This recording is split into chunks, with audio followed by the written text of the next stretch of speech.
দেখছো গাইস, আমাদের নকুলদা সকাল থেকে বোর্ড লাগাচ্ছে, একবার খুলছে একবার লাগাচ্ছে, একবার খুলছে একবার লাগাচ্ছে। দেখো এই বোর্ডটাকে তিনবার খুললো, এটা নিয়ে তিনবার লাগাচ্ছে। দেখো তিনটা লোক একটা বোর্ড তাই চারকে পারে না। দেখো কতটা শক্তি, তাহলে আবার বুঝতে পারছো। তা নকুলদা এত ভুল হয় কেন কাজে?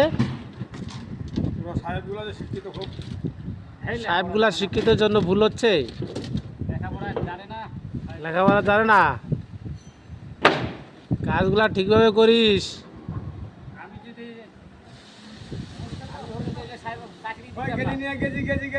তুই হইলে এগুলো সাহেবকে চাকরি দিতি না। নকলদা কি বলে রে তোর ভান্ডারি?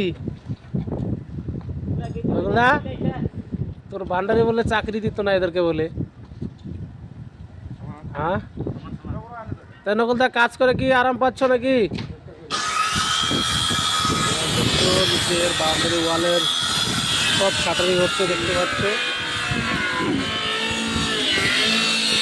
খুব আরামের কাজ, কোনো তাড়াহুড়া নেই কাজের, কোনো তাড়াহুড়া নেই কাজ।